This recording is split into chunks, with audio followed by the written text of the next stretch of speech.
Hi guys, welcome to விஷோ info. Kulcha paneer butter masala எப்படி செய்கிறதுன்னு பார்க்கலாங்க. வீடியோக்குள்ளே போகிறதுக்கு முன்னாடி நீங்கள் இன்னும் நம்ம சேனலை சப்ஸ்கிரைப் பண்ணலைன்னா சப்ஸ்கிரைப் பண்ணுங்கள். அப்படியே பக்கத்தில் இருக்கிற பெல் ஐக்கானை கிளிக் பண்ணுங்கள். அப்போ தான் நான் போஸ்ட் பண்ணுற வீடியோ எல்லாத்தையும் நீங்கள் உடனே பார்க்கலாம். வீடியோக்குள்ளே போகலாங்க. குல்ச்சா செய்ய போகிறோங்க. அதுக்கு மைதா எடுத்து வச்சுருக்கேன். அப்புறம் baking powder 1 teaspoon, baking soda வந்து ஒரு 1/4 டீஸ்பூன், இந்த ரெசிபிக்கு தேவையான உப்பு, அப்புறம் மாவு பிசைகிறதுக்கு தண்ணி, அப்புறம் 1/4 கப்பு தயிர் எடுத்து வச்சுருக்கேன். இப்போ மாவு எப்படி பிசைகிறதுன்னு பார்க்கலாங்க. நம்ம எடுத்து வச்சுருக்கிற மைதாவில் இந்த 1/4 கப்பு தயிரை சேர்த்துக்கலாம். அதுக்கப்புறம் பேக்கிங் சோடா, பேக்கிங் பவுடர் சேர்த்துக்கலாங்க. இந்த ரெசிபிக்கு தேவையான உப்பை சேர்த்திக்கலாம். தயிரில் தயிர் எப்படியும் லிக்விடாக தான் இருக்குது. பார்த்து தண்ணி ஊற்றி பக்குவமாக பிசையணுங்க. நிறையா தண்ணி ஊற்றிடக்கூடாது. அப்புறம் இது மாவு பிசைஞ்சதுக்கப்புறம் மாவு காயாமல் இருக்கிறதுக்கு ஆயில் ஊற்றிக்கலாங்க. இப்போ இதை ஃபஸ்ட்டு நல்லா பிசைஞ்சிக்கலாங்க. இப்போ ஃபஸ்ட்டு கொஞ்சம் 1 டேபிள் ஸ்பூன் ஆயில் சேர்த்துக்கலாம் மாவு பிசைகிறதுக்கு. அதுக்கப்புறம் இப்போ தண்ணி ஊற்றியிருக்கோம், தயிரும் போட்டிருக்கோம். பிசைஞ்சதுக்கப்புறம் தேவைப்பட்டால் தண்ணி ஊற்றி பிசைஞ்சிக்கலாங்க. இப்போ பிசைஞ்சதுக்கப்புறம் காமிக்கிறேங்க. குல்ச்சாக்கான மாவு பக்குவமாக பிசைஞ்சு வச்சாச்சுங்க. இப்போ இந்த மாவு காயாமல் இருக்கிறதுக்கு மேலே 1 டேபிள் ஸ்பூன் எண்ணெய் ஊற்றி எல்லா இடத்துல படுற மாதிரி நம்ம பிசைஞ்சு மூடி வச்சிடலாங்க. ஈரத்துணி போட்டு மூடி வச்சாலும் சரி, ஒரு பிளேட்டு போட்டு மூடி வச்சாலும் சரி, நம்ம விருப்பம்தான்.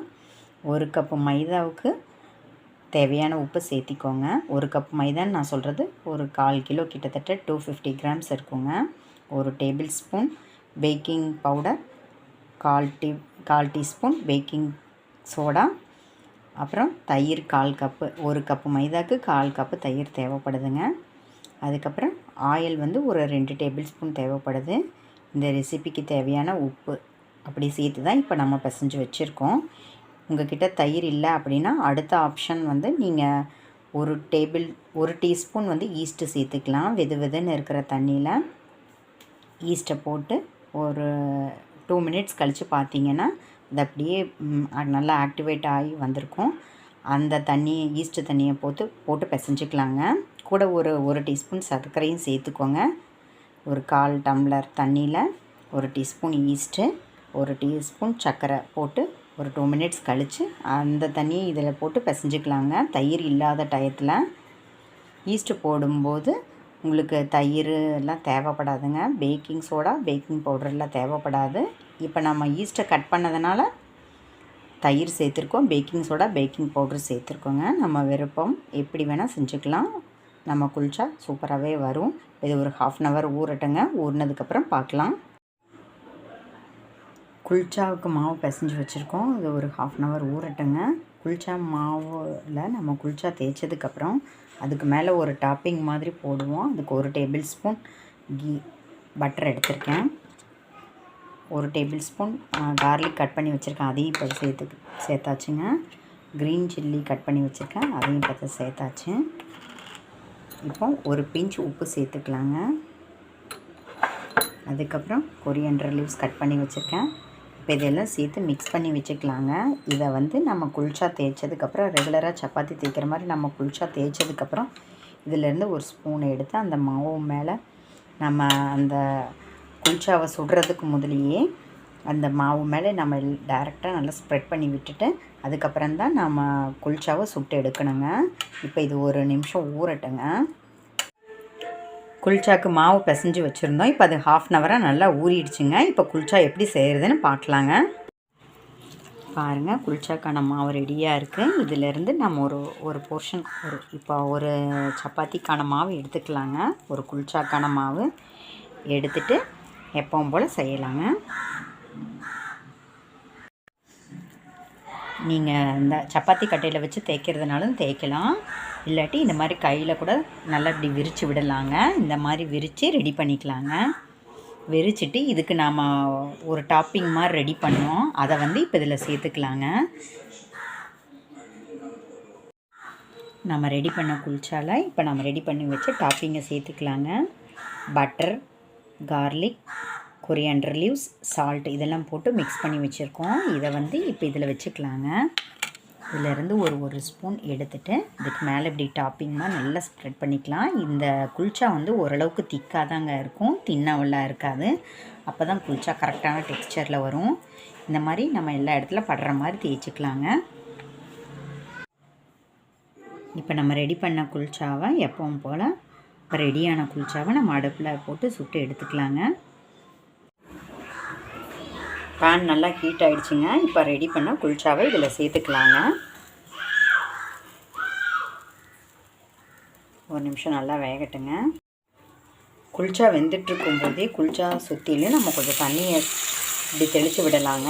அப்போ தான் குல்ச்சா கரெக்டாக ரோஸ்ட் ஆகுங்க. இப்போ குல்ச்சாவை திருப்பி போட்டுக்கலாங்க. இந்த மாதிரி செஞ்சால் தான் குல்ச்சா கடையில் வாங்குற மாதிரி, அதான் ரெஸ்டாரண்ட்டில் சாப்பிட்ற மாதிரி கரெக்டாக இருக்குங்க. இப்போ இது ஒரு நிமிஷம் கீழே வெந்ததுக்கப்புறம் திருப்பி போடலாங்க.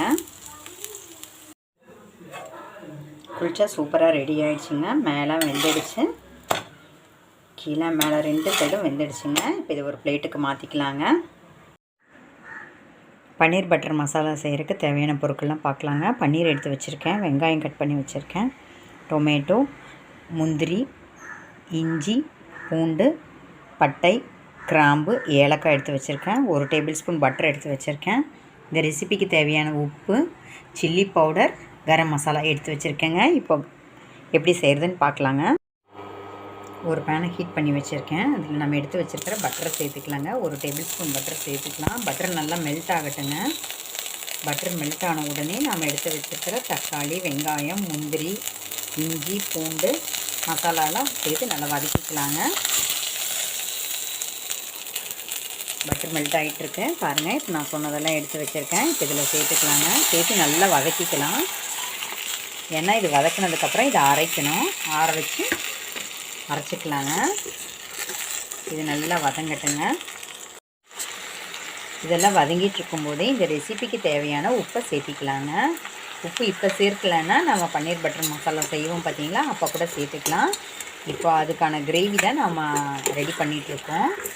இப்போ இது நல்லா வதங்கட்டுங்க. தக்காளியெல்லாம் நல்லா குழஞ்சி வரணும். அப்போ தான் நம்மளோட கிரேவி சூப்பராக இருக்கும். நல்லா வதங்கட்டுங்க. பாருங்கள், இந்தளவுக்கு வதங்கினா போதும். இப்போ இது நல்லா ஆறட்டுங்க. ஆறுனதுக்கப்புறம் நம்ம அரைச்சிக்கலாங்க. பன்னீர் பட்டர் மசாலாவுக்கான கிரேவி ரெடியாக ஆகிடுச்சுங்க. நல்லா ஆறட்டுங்க.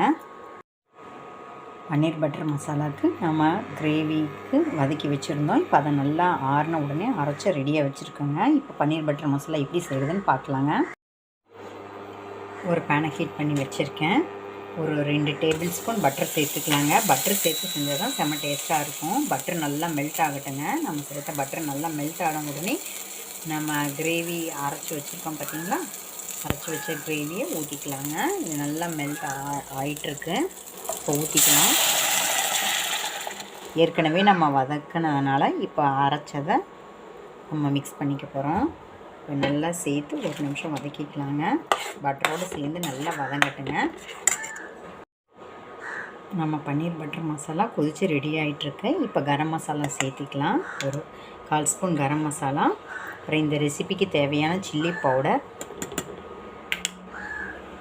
அதுக்கப்புறம் 1 டீஸ்பூன் சர்க்கரை சேர்த்துக்கலாங்க. அது சேர்க்கும்போது நம்மளோட பன்னீர் பட்டர் மசாலா இன்னும் எக்ஸ்ட்ரா டேஸ்ட்டாக இருக்குங்க. 1 டீஸ்பூன் சர்க்கரை போதுங்க.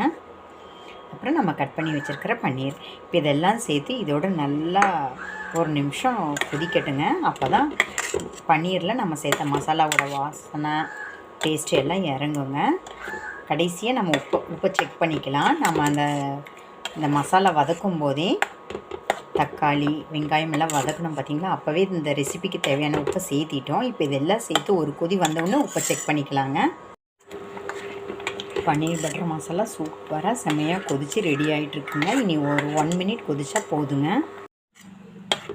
பன்னீர் பட்டர் மசாலா சூப்பராக ரெடி ஆகிடுச்சிங்க. இப்போ நம்ம கசூரி மேத்தி சேர்க்குறோங்க. இது எதுக்கு சேர்க்குறோம் அப்படின்னா, ரெஸ்டாரண்ட் ஸ்டைலில் அங்கே ரெஸ்டாரண்ட்டில் சாப்பிடும்போது ஒரு ஃப்ளேவராக இருக்கும். அந்த ஃப்ளேவருக்கு காரணம் இந்த கசூரி மேத்தி தாங்க. இதை சேர்த்தா அந்த திருப்தி நமக்கு கிடைக்குங்க. அதனால் சேர்த்துருக்கேன். அப்புறம் ஃப்ரெஷ் க்ரீம் உங்கள்கிட்ட இருந்தால் சேர்த்துக்கோங்க. இல்லைன்னா இதுக்கு பதில் இன்னொரு டீஸ்பூன் வெண்ணெயை உருக்கி சேர்த்துக்கலாம். இந்த சூட்லேயே நம்ம கட்டியாக இருக்கிற வெண்ணெயை போட்டால் அது மெல்ட் ஆகிடுங்க. செம்மையாக ரெஸ்டாரண்ட்டுக்கு தான் போய் நீ சாப்பிடணுன்னு அவசியம் இல்லைங்க. நம்ம வீட்லேயே அருமையாக பன்னீர் பட்டர் மசாலா ரெடி பண்ணியாச்சு. பன்னீர் பட்டர் மசாலான்னு சொல்லும்போதே சொல்கிறோம், பட்டர் ஓரளவுக்கு இதில் சேர்த்தா தான் நல்லாயிருக்கும் வதக்கிறப்ப. அப்புறம் இந்த கிரேவி செய்கிறப்ப இப்போ நான் காமிச்ச மாதிரி பட்டர் சேர்த்தா தான் நல்லாயிருக்கும். பட்டர் இல்லை அப்படின்னா நீங்கள் கீ கூட சேர்த்துக்கலாம். ஆனால் பட்டர் ஆர் கீ சேர்த்துக்கோங்க, அப்போ தான் செம்ம டேஸ்ட்டாக இருக்கும். தக்காளி இந்தளவுக்கு சேர்த்ததாங்க புளிப்பு கரெக்டாக இருக்கும். அப்படி தக்காளி புளிப்பு நம்ம சேர்த்தது பத்தலைன்னா லெமன் ஜூஸ் கூட லாஸ்ட்டில் ஆட் பண்ணிக்கலாங்க.